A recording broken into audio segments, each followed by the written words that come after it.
When should you share your story? Well, first of all, when shouldn't you? You want to share stories as much as possible in the way that you're connecting with people. So share a story at the beginning of your retreat. As I mentioned, this allows people to get settled in, to let go of their day, their morning, their concerns, all of that, and really get connected to you and become willing to be vulnerable. You want to share stories, and maybe not your story, but stories in any teaching point or exercise that you're hosting, that you want to get across. The more you can weave a story in, it could be yours, it could be an example of a study you read or some famous person's story, a story from a movie, or it could be a case study from a client. But the more you can weave story into each section of content in your retreat, the more likely people are to stay engaged and to retain what you're teaching them. It's Retreat and Grow Rich, the podcast. I'm Darla LeDoux, best-selling author, coach, and retreat leader, and I'm on a mission to normalize transformation on the planet, one intimate retreat at a time. This show's dedicated to the coaches, consultants, healers, leaders, and light workers who are here to hold space for the truth that transforms lives and get paid for it. Expert retreat and business tips, strategies, stories, and magic. It's your weekly mini retreat delivered right to your ears. Let's do this.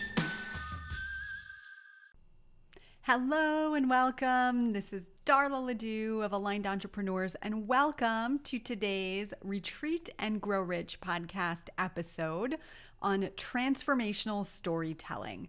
I'm super excited you're here. This podcast is going to happen in 4 sections. We are going to talk about why using storytelling to help create transformation. We're going to talk when you can use stories within your retreat and in all of your work, really.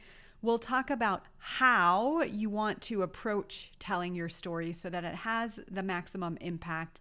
And lastly, we're going to talk about how to get started. So buckle up, let's do this. So imagine yourself, you are just arriving at a retreat you've registered for months ago, you made the travel arrangements for, you flew to your destination, you checked into your hotel room, and hopefully slept really soundly, and you are rested and well prepared for your day. You're just arriving into the retreat space, and you've got all kinds of things running through your mind from, did you put all of your makeup on properly this morning, to remembering that you only had a Laura bar for breakfast because you didn't have time to get down to the Starbucks. All of these things are running through your mind about your expectations for the retreat, about what you're hoping to get out of it, about things you didn't get done before you left home, about, what people think of what you decided to wear. All of the things, right, are going on in your mind. And you get to your seat and you look around with excitement and maybe a little bit of trepidation. Even if you've been to so many events and retreats before, this is totally normal. And then your retreat host enters the room and you get that nervous feeling, right? And all of a sudden they begin to tell a story. And as they're sharing their story, it is fun, it's funny, it's enlivening, it's inspirational. It's also really touching and vulnerable and real. And in this time, as the story's being shared, you find yourself just gradually relaxing in your seat, letting go of all of the things that have been cluttering your mind, and getting really present to this beautiful, vulnerable truth that the leader is sharing with you.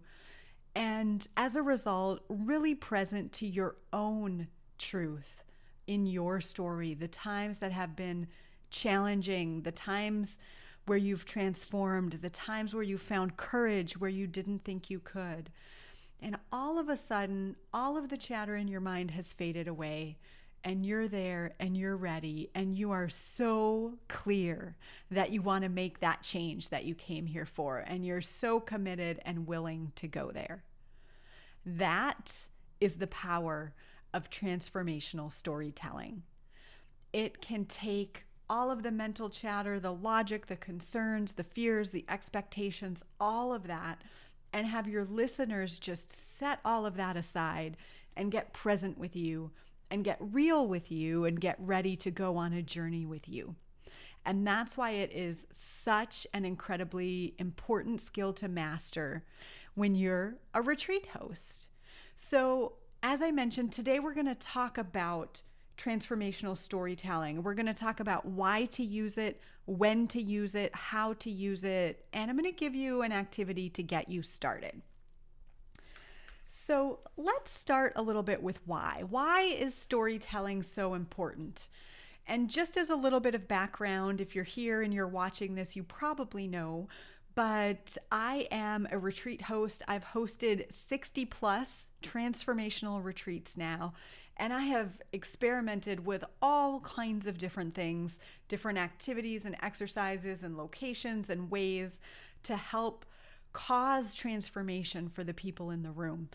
And this skill, the skill of sharing stories in a way that opens people up and allows them to be ready and willing and present so that they can transform. This is the number one skill that can make or break your retreat. And it may sound simple and maybe even silly to think that it has all this power, but it truly does. And that's why we're devoting this conversation today to transformational storytelling. So why is storytelling so important? So first of all, when we share stories, we create connection. We've all heard of the know, like, and trust factor, right? So when we hear someone's story, we know them better. Most often, especially if you're sharing your story from a real, authentic, vulnerable place, we like you better and we trust you, right? Because we have a sense of where you're coming from. So it helps to create this sense of connection. The other thing story does is it allows the people in your group to feel like they are not alone. So a lot of times when you're the expert and you're the host, people view you as someone who's got it all together, and they can only hope to someday be like you. When you share stories in a way that's really vulnerable, it creates this sense of connection and knowing, hey, I'm not alone. And if you can do it, I can do it. Feeling safe and connected through a shared story is a huge gift that we can give to people, where they see themselves in you and they feel so encouraged and seen, and they feel known, right? Not only do they know you, but they feel known because they see themselves in you. In the example I gave at the beginning of a retreat, it really allows people time and space to take their mental chatter off of themselves and their own concern, and allows them to see, be with you, right? So it lets them let go of all of that self-concern and just be in your energy and your presence. And that energy really translates, and it's so amazing. We tend to learn through story. So, you might have a really great lesson or a system or a modality that you teach, and yet the story will help anchor it in because people learn through story. When we share story, we create meaning in what we're teaching, not just transferring knowledge, but we're actually creating meaning around it. And those are the things people remember and they're committed to retaining. Story makes learning experiential. So even though you're telling the story about you, and I encourage you to tell it about you, I did, I experienced, I am, which some people can get comfortable with, like, oh, it shouldn't be all about me, right? But when you're sharing the story about you, they actually see themselves in you. They're going on the journey with you. And then it makes that learning experiential for them. Story activates different parts of the brain. There's lots of research online that you can read about this, but it actually activates different parts of the brain than just learning does, where we're only engaging the logic, right? It engages emotion and it can bypass the logic. And logic most often is coming from fear, right? We have logical reasons and ideas and stories and action plans, which protect us from things that we're afraid of, right? Our logic is always looking for, how do we stay safe? Whereas when we activate through story the emotional part of our audience, it allows them to set aside the logic, actually, and allows them to engage with you in a whole different way. So the logical mind is often there as the voice of the ego, trying to protect someone from ever making change. When we can engage the emotion, they're actually way more willing to make change because their logical mind shuts down. We bypass that through sharing emotion. Others can actually experience what we're experiencing. And this is a little piece of the research. When we're in that place of experiencing what someone else is experiencing through their story, our mind is actually searching through our own database of stories to find similarities and commonalities. Our brain actually goes to work in that way to find things we have in common.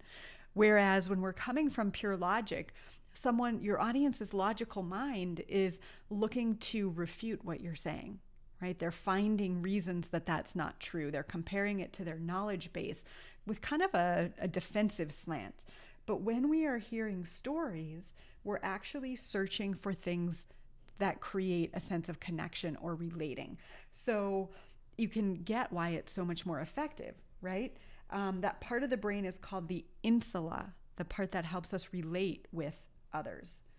There's a guy named Uri Hassan, who is a scholar at Princeton, who says a story is the only way to activate parts of the brain so that the listener turns the story into their own idea or experience. So not only are they listening for commonalities, they're actually listening for ways to make it their own. So that's pretty cool if you think about it, especially when you're wanting to engage your audience at the beginning of your retreat. The other thing that I've seen is, and this has been key to all of my work, truly, is that your vulnerability, and especially at the beginning of the retreat when people are strangers, they don't know you yet, your vulnerability in the way you share your story gives them permission to be vulnerable with how they interact with your retreat. So, so many of my clients, they teach a certain topic, right? They are a relationship expert or a wellness expert or a business expert or life purpose expert, career expert, whatever. And they have lots of practical things that they teach, right? Tools, tips, techniques. Yet the thing that my client base tends to have in common is they're really about the transformation more than the information. In other words, they really want to go deep. And this is a struggle that I see so often, especially for people who are just getting started in business or just getting started hosting transformational work, is that they feel nervous, right? You can feel really nervous to go from maybe your free webinar or whatever is teaching something practical. Now they're coming to your retreat and you want to make it really clear that this is a safe space. This is a place where you can go deep, where you can talk about what's really going on.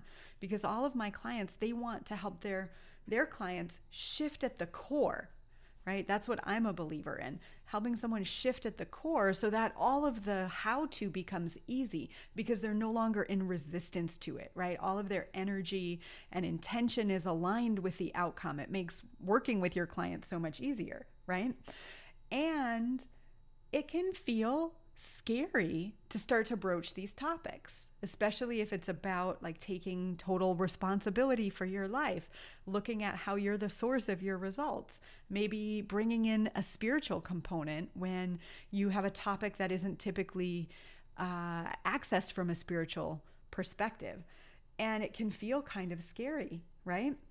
So you want to use your story to set the tone that this is a place where we go there, right? Where we really look within and we walk our talk in the world of transformation. I have tested this. I have, this will be super helpful for you. So I've done an exercise where I've had people come and write their intentions. What do they want to get out of the weekend? What are their intentions in their business and in their life? And I have them write it down. And then I don't have them share yet. And then I share a story. And I share my own journey of transformation. And I'll get into the how-to in a bit. But when I share my story, then I've had them go back and look at their intentions and add to their intentions. And the intentions people write after my sharing are so much deeper. They're so much more real. They're so much more connected and truth-based than the ones that they wrote before I shared my story. And this, for me, demonstrates the power of storytelling. For example, at the beginning, it might be, oh, I'd like to make more money and have more time off. At the end, it might be, oh, I would really love to be able to go with my family on an international vacation every year because I want my kids to experience other cultures and be more open to, connecting with all of humanity. Just as an example, right? So the depth and the realness of the goals shift just through that one experience of sharing the story. Another thing you want to know is people will see themselves in a part of your story that you didn't even know mattered. So we can't go around trying to control and get the right story that everybody will relate to, okay? But people will make leaps because remember that part of the brain is looking for that connection. They're looking to see themselves in your story. And so they will find something to connect to. I have people connect to me because I'm an engineer. Even if they have a variety of careers, they might relate to the professional, good girl kind of career. Maybe their parents were also divorced. My parents are divorced, and they might relate to that. I grew up in a place where I had to be really alert to stay safe. They might relate to that. There's so many different pieces of the story that people can relate to, and you don't know what's going to catch them, right? But they will find something they relate to, and they will see themselves in you, even if you think, whoa, our stories are not the same at all. People will see that. The other reason to tell stories is when people relate to your story, then they're saying, well, if you can do it, I can do it too. And so it will increase their confidence and their commitment to actually walking the path that you're laying out before them. If you can do it, I can do it too. And I'm going to share this more in the how, but you don't want to make it look too easy. One of the big mistakes I see when people share their story is they act like, oh, this is my expertise and this is why I'm so great at it. And I've always been great at it. And it's just been easy for me. And there might be some instances where that's appropriate, but often that actually creates more distance than connection. Because as the listener, I want to know that I can actually get the result that you got. So you don't want to make it look too easy. So that's a little bit about why share your story. When should you share your story? Well, first of all, when shouldn't you? You want to share stories as much as possible in the way that you're connecting with people.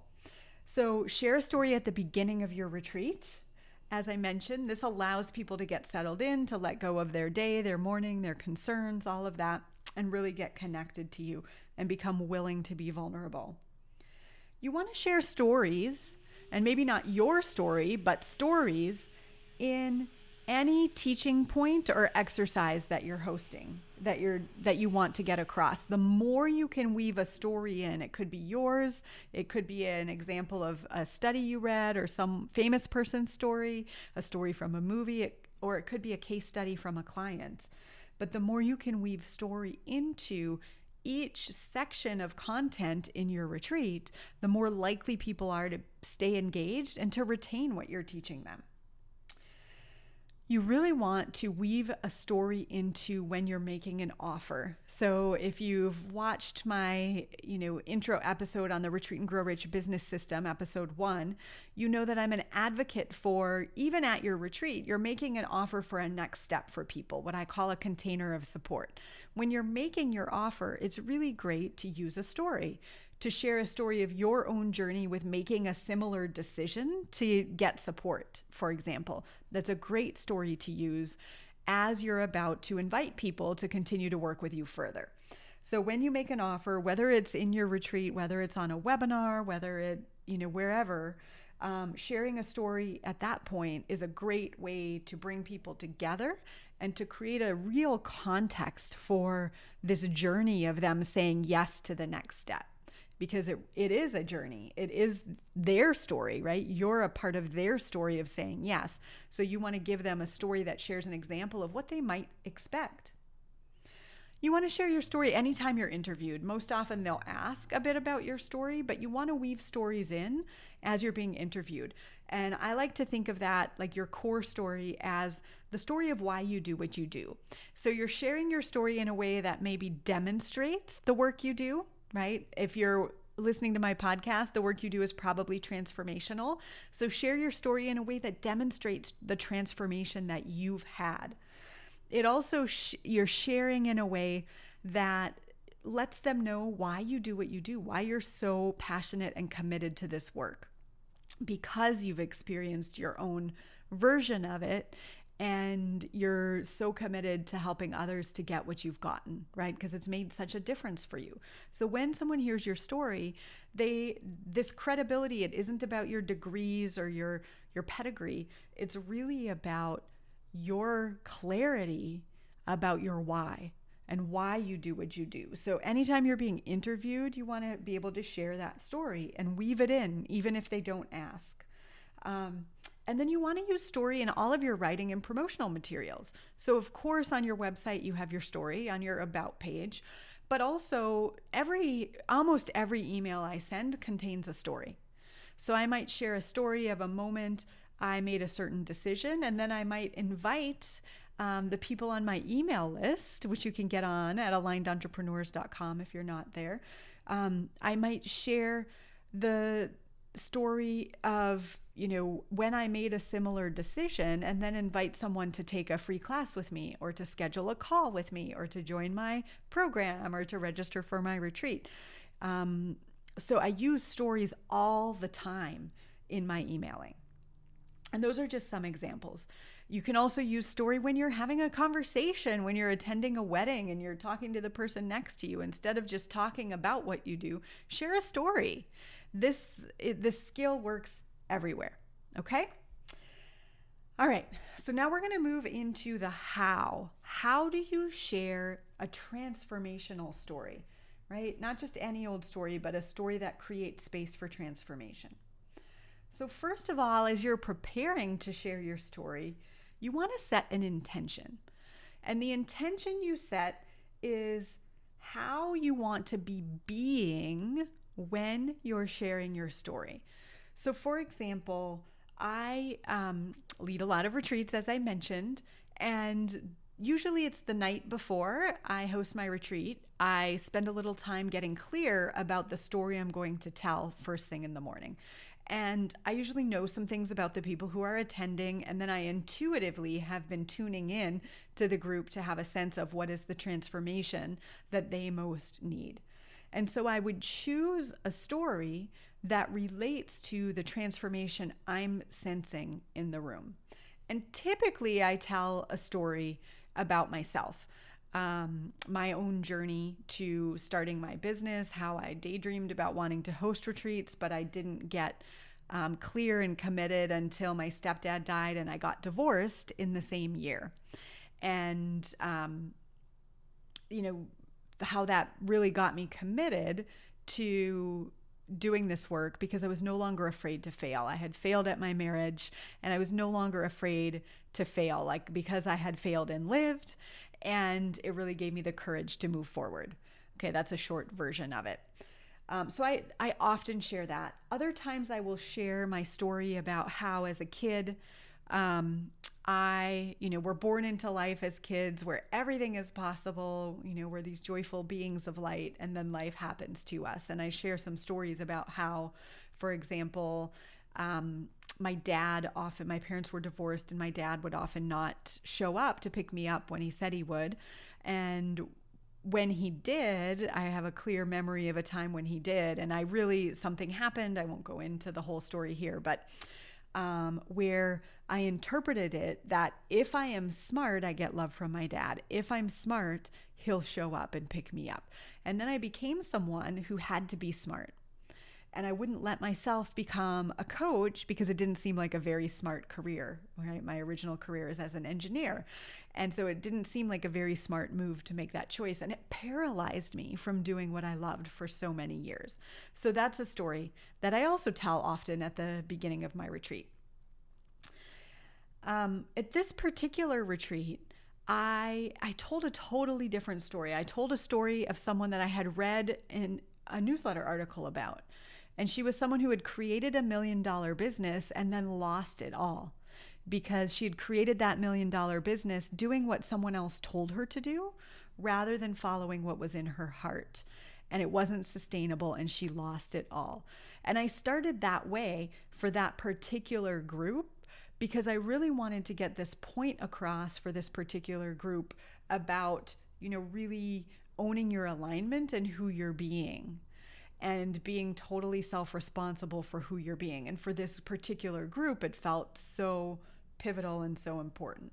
So you want to set an intention for how you want to be and show up for your group. And then from that, how do you want them to feel? And then based on that, you can actually share the story, right? And choose the story that's most appropriate. Some additional information about sharing story and how to share your story. You want to share your story in a way that it's actually in service to them. So the more real and the more vulnerable you can be, the more service you're giving to your audience. Now, I share this, and then on the flip side, so we're actually telling the story for them. It's not for us, it's for them. It's a service, right? And be vulnerable in service of them, even if it feels scary. It's like, I know there have been so many times before I'm about to share that I feel like panicked and what will people think? And is this appropriate? And is it okay? And when you're sharing in that place, you're just coming from, I know this is in service of them, even if it feels a little scary to me to be vulnerable like that. So, but even though you're in service of them, you want to share your story. You don't want to be afraid to say, I did this, I experienced this, I thought this, my, mine, me, I. You want to own your story as your story. Because a lot of times people generalize and say, we, and you really want to own it as I, because the more you do that, it actually is more in service of them. They can own it as their own even more when you're clearly owning it as your own. When you tell your story, you want to be specific and use really specific details. So people don't engage in generalities, like our brain doesn't get interested in that. If you say something that, people have heard 1,000 times before, I was overwhelmed, it was a rough day, people hear that a lot. And even in the transformational world, there's so many generalities that a lot of people have heard so many times, own your power, be, authentic. Like there's so many things people have heard so many times. The more specific you can be, the better, right? So rather than saying, it was a hard time in my life, I hear people tell stories like this. You want to say, as my example, my stepdad was diagnosed with cancer one day after I separated from my spouse, right? The next day, I can remember right where I was standing when I got the call, and you could describe it, right? So this is very, very specific. The more specific, the better. The more people will remember and the more they'll engage. You might think that so specific will rule people out, but it doesn't. It actually opens people up. As as you tell your story, you want to actually be reliving it in your mind as you're telling it. So you're picturing yourself there. This is how you'll be embodying the story and transferring the emotion of the story. So you actually see yourself back in the experience. Now, this begs the question that I hear so many times, which is, how do I know if I'm ready to share something? Right? This still makes me emotional. Am I ready to share it? So the thing is, it is okay if your story makes you emotional. There are times when I talk about the passing of my stepdad and I tear up. There are times when I talk about how amazing my life is now that I've done this work and I tear up. It's okay to be emotional. It's actually really great. The key is you want it to move you, but not debilitate you. If you've got something that you haven't healed yet, you don't want to share that, okay? Sometimes the sharing of it actually creates the healing, but if you're uncertain, you want to make sure it doesn't debilitate you, right? Or make you so emotional in such a way that people listening feel like they have to help you.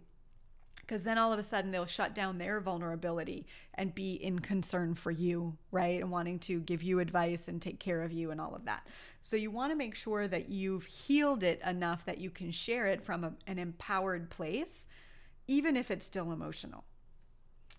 So another tip for how to share your story is you want to really let yourself be seen energetically. And this is ongoing work. This is the work of alignment, right? The more we own who we are and our stories, the more these barriers that we tend to put up in life that say, don't see me, don't really look into my eyes because I'm afraid of what you'll see there. The more we're doing our own healing work, the easier this is to really let yourself be seen. You want to be honest about where you struggled. And I said this earlier, you don't want to be perfect and I just automatically knew what to do and all of a sudden life was amazing. You actually want to share where you struggled. You don't want them to think it was so easy. They want the truth, right? Because they'll know if you're bullshitting them. We can tell that, right? So we want the truth about the journey. Use specifics about your feelings when you tell your story. I felt so alone in this moment. And let it land, right? I was devastated. I had no idea what I was going to do next, right? And as you can hear, you want to use inflection in your voice and you want to pause and you want to let it land.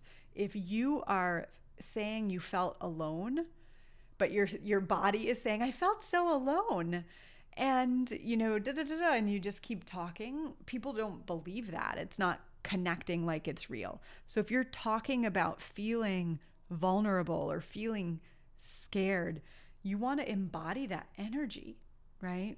Because otherwise people will sense, hey, you haven't healed that, right? If we're talking about it, but we're not being it, it's because we haven't healed it, and people will sense that, and it breaks that know, like, and trust factor.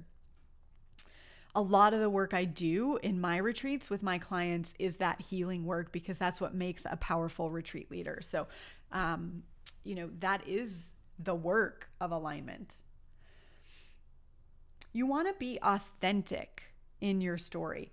You don't need it to be super dramatic. Okay. So, you might hear some of these examples and think, oh, I need to have this story of pain and heartache, and it can be a really simple example. I sometimes share a story about my first networking event I went to.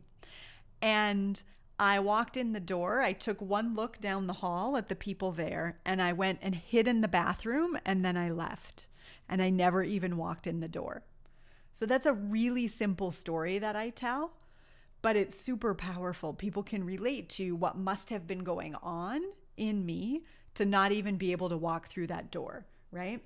This isn't dramatic. It's not a big life event, but it's super relatable. Another thing, when you're telling your story, you want to check in with your audience. So hopefully you can tell they're nodding, they're laughing, they're engaging, they're giving that knowing look. But if you're uncertain, you want to check in. I have people raise their hands. Has anyone ever felt this? Who relates? Am I alone in this, or, right? And you're checking in to see that they are with you. Because if they're not with you, you want to actually, this is an advanced technique, but you want to be able to stop and go, wait, nobody relate. Help me understand what's going on, and have some people share. So you're not wasting your time, right? You're bringing people with you. You want to master pausing and letting things land. So when you're telling a part of your story that's emotionally impactful, pause and let them integrate it. And even if you're telling a part of your story that's funny, right, and it's a joke, you want to let that land and give people space to laugh. So this is something that you practice over time, mastering your timing. Give your story a title. So this is a tip that I have for you. Give your story a title so that it can keep you on track. You may or may not tell them your title. So you may introduce it and saying, this is the story of blah, blah, blah. The world's greatest swing set performance. That's a story that I tell. You may, ideally you want them to get a sense of what the lesson of the story is by the title. I'm trying to think of some that my clients have. Resilience, right? This is a story of resilience. Now, what this does, it helps them to know what to listen to. It frames it up, but it also helps you to stay on track. Because a lot of times what happens, we get in front of people and our mind goes and we start telling tangents and all of that. So if you give it a title, it'll help keep you on track. You might even put the title on your flip chart or on your slide to help keep you grounded in what the point is of your story. Okay? Don't pressure yourself to memorize. So I like bullet points. I like to have an outline and some guidance of where I'm going, but I also like to turn myself over to the storytelling where it's not memorized. It's not super specific. It's allowing the energy to come through me. This is a human design thing. There's a podcast episode where I interview a human design expert. I have an open throat in human design, which means I speak for my audience. And so I won't know the exact words until I'm right there. So give yourself permission that you don't have to have it memorized word for word. A lot of speakers will tell you to do that, and that's great for some, but it's not great for everyone. When you tell your story, you want to do your best to connect cause and effect to make your point. So you're getting across a certain behavior or idea that you want people to integrate because you're saying, I did this and I got this result. So really think in cause and effects. When I was being this way, this is what happened. When I shifted and I was being this way, then I got this result, right? So you're creating this story and advocacy for the transformation that you offer. Use story to demonstrate how transformation works. So this is really awesome, is if you can tell your own story in a way that you're sharing things like, I realized, I discovered, I shifted, I owned, I became, right? And you're sharing the transformation, your insight that led to your shift, that led to your different result. And your story demonstrates this. Again, people are looking for their own resonance with the story. They want that too. So use the story to demonstrate how transformation works. And you'll want to be familiar with the hero's journey. There's a great book called Resonate by Nancy Duarte that I have taught from in the past, where she goes through the hero's journey, right? So if possible, tell your story as a hero's journey. You're a hero in the ordinary world, right? You're just this ordinary person who, and this is from her book, I'm going to just walk through this quickly. You get the call to adventure. And in the beginning, there's some reluctance or a refusal to go. But then you have encouragement from a mentor or a guide, an outside source that says, yes, you can do it. Go here. By the way, if you offer coaching or mentoring, obviously this is a great way to tell your story, right? Through that, you gain entry into a special world. You discover new things, all of that. You're tested in this special world. You have to move through different tests and go to your inmost cave and really confront, your soul would be my language. you endure some sort of ordeal, but you overcome. And as a result, you get a certain reward. And then you go back to the ordinary world with this insight, right? You're transformed and you return with something that you can share with others that will help them and support them. That's the basic outline of the hero's journey. And that's how you want to think about telling your story, okay? Or at least that's one way to tell your story. So with that, I'm going to transition into how do you get started creating your story? So the first thing you want to do is mine your stories. You want to look in your own life for specific stories. Larry Winget, who is a famous speaker, talked about how he keeps a story drawer where he puts things on little pieces of paper, stories of things that he experiences in life. And, he'll pull that out when he's writing a speech. So you want to mine your stories. It could be little things that happen, or it can be major life events. And you want to just practice telling them, right? Just pick a story and maybe call up a friend and say, hey, can I tell you a story? But you want to really practice telling stories in a way that they're in service of others, all of the things that we talked about, right? They're showing cause and effect. They're really having an impact. Just practice it. I do an exercise in one of my retreats where I have people pick random topics and they have to share, on that topic impromptu. If you can develop that skill, you'll be great at weaving stories into the way you lead your retreats in all aspects. But be prepared to tailor your stories to your audience. So that's a great thing to do to practice. But then you really want to have a core story that is your story that's developed. It's probably the one on your about page. It might most often be the one that you tell at the beginning of your retreat. And the more advanced you are, the more I've done this, the more I tell different stories. But have that one story. It's also the story that you share when you're interviewed. And really work on it. Put some investment of time and energy into this core story. So how do you create this core story? I like to tune into what I call the timeline of transformation in your own life. So in my work, I do a meditation that I lead people through. I'm not going to do that today, but in my course, I use this meditation where I have you walk through. And in the context of the meditation, we create this spiritual container where, spirit is guiding the memories that come up. So they're really targeted and specific. When we do it without grounding into spirit, sometimes our head gets involved, right? And we want to have all the stories. We want to make sure people understand every part of our journey and why we did this and how we did this. And then sometimes we get confused by our own story because we have a rich life with lots of experiences. And you think, well, should I tell this one from when I was 3 or this one from when I was 12 or this one from when I started my business? And we get confused about what stories to tell, right? So in that context of having spirit guide, it becomes a lot simpler. So you can do your version of this just by putting your hand on your heart and your belly, taking a few deep breaths, really moving your energy from your head, from your logic, and into your heart or into your second chakra, your creativity center. And just asking spirit to guide and be with you as you do the exercise. And then what you want to do is create a timeline of your life. So I like to draw it. I just draw like a little line. I do a squiggly line on a piece of paper. And just go through the pivotal moments of your life, the moments where maybe you formed a belief that didn't serve you, right? Where you got shaped to believe, like, for example, where I got, I have to be smart to get love. Or where I got, I must be wrong. I can't trust myself, for example. And so you just draw on this timeline, these specific moments.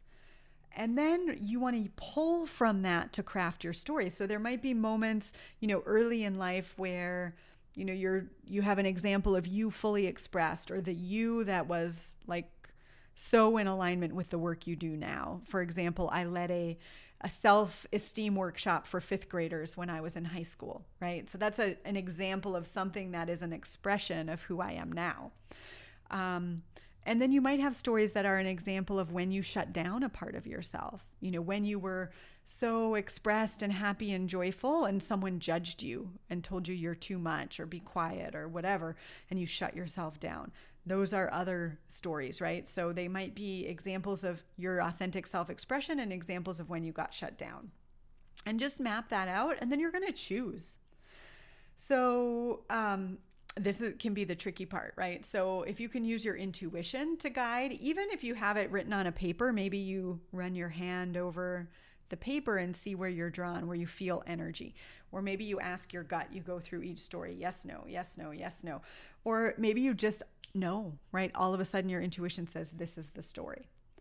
But I want to share 3 possible ways to pull these stories together and kind of approaches to storytelling. So the first is chronological. So that's kind of like the hero's journey, like I shared, right? You're just this normal person, and then this happens, and then this happens, and then you go here, and then this happens. When I share my story, I sometimes share it chronologically, where I talk about being a kid and being like, fully expressed and loving life. And then here's where I got shut down. And then here's where I got shut down. And then here's where I got shut down. And now all of a sudden I'm going through life as this person who has to be smart to get love, who can't have an opinion and has to make sure to put everybody else in front of herself. And that's how I'm walking through life. And life really isn't working. Right? But then I got this wake up call. And then I realized, and then I took back my power, and then I became right? So that's a chronological story. This is the most common, right? I was like this, then this happened, then I became like this, and then I had my breakthrough, and this happened. Chronological. Very clear, right? Easy. The other way to tell the story, the second way, is what I call time travel. And this is where you tell a story from the present moment and engage them in the present moment, or, recent history, right? I was doing this and I had to make this decision, and this is what happened, and and it was really hard for me because, and then you travel back in time. When I was 5 years old, my dad died, and this is what happened for me. And because of that, this decision was really hard. Right? So you're jumping from the present moment back. You're telling this story about the thing that happened in the past, and then you jump back to the present, and then you share how it resolved. There's an amazing example of this. There's a TEDx talk called The Power of Unpopular by a woman named Erica Napolitano. And I was in the audience live, actually. It's a TEDx Boulder, Colorado talk. And it's just this amazing talk where she tells the story about how she's about to walk down the aisle to get married. And then she kind of ties it back to different experiences. So that's a great example of a time travel story. And she really leaves you hanging on the, in suspense until the end. So definitely check that out. The Power of Unpopular for a time travel story. And then the third type of story is what I call the apex story. This is one story that kind of exemplifies your point. It exemplifies a bigger picture. So if you choose this, you're not going to get too concerned about, going through the whole, here's what happened, and then this happened, and then this happened, and this happened. You just choose one story to make a point that's kind of representative of the bigger picture. So as this is my final point of teaching in this lesson, I'm going to share an apex story, which is the swing set story. So when I was a kid, I lived with my mom in an apartment above my grandparents' garage.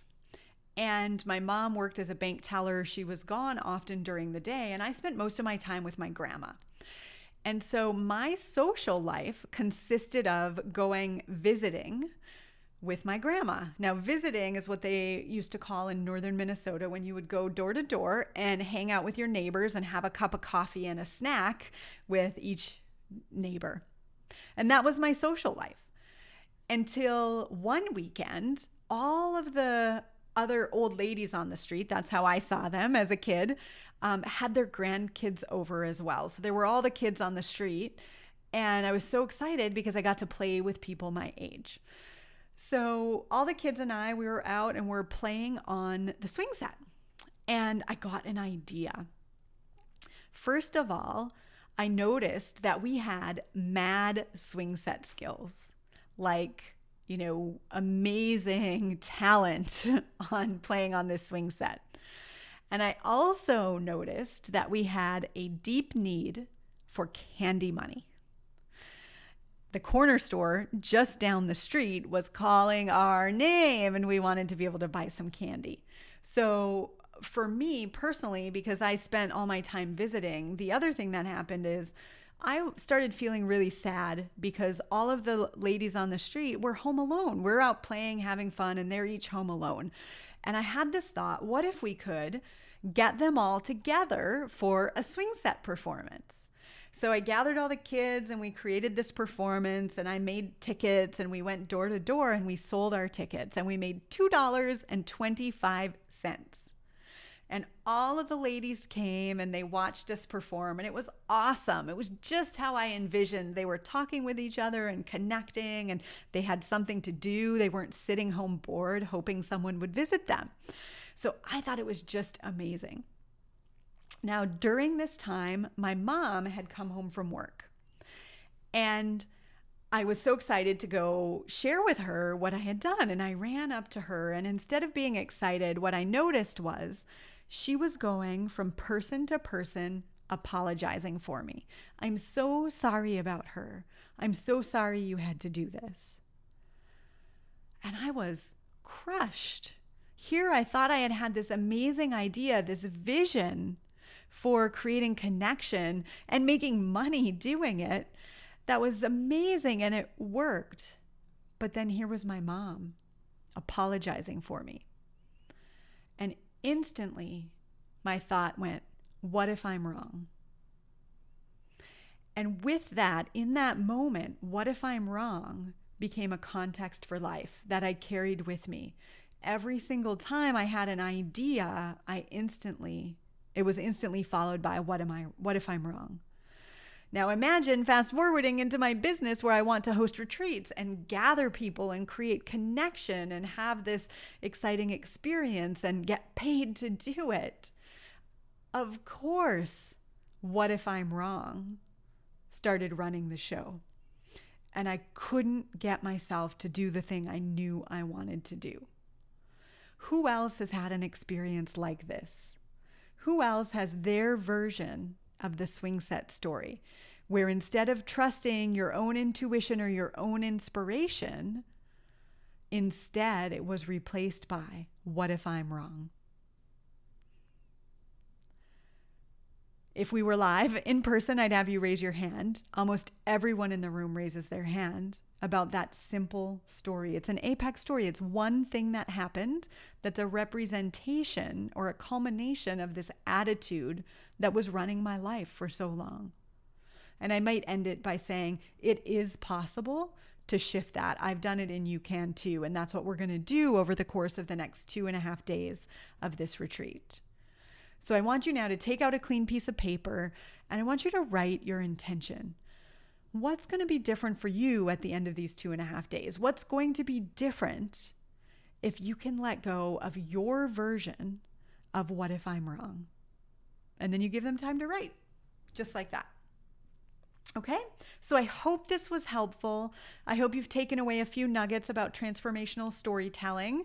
Your next step is to go mine your stories, practice telling several, and then create that core story that is the one that you're going to share most often, that lets people know why you do what you do. It gives them a taste of transformation. It shows and demonstrates transformation, and it allows you to be vulnerable and real and open that sense of connection and willingness to go there in your live retreat and in all of the work that you do.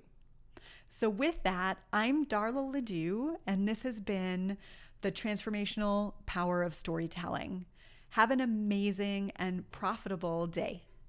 Bye, everyone.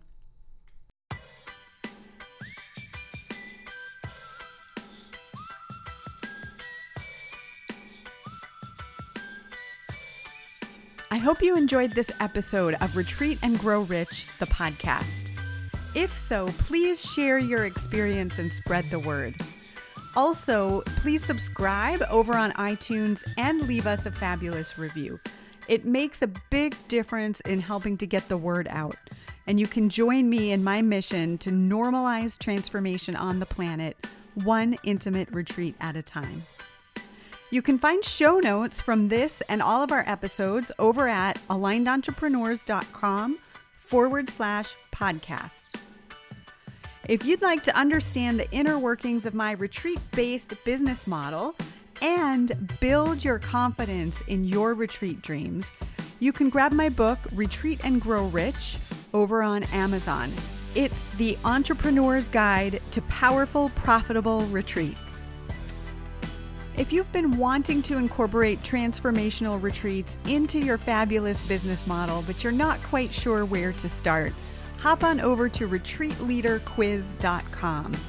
In this short 10-question quiz, you will receive your personalized results, one of 6 retreat leader archetypes that will show you what your strengths are as a retreat leader, the pitfalls to look out for,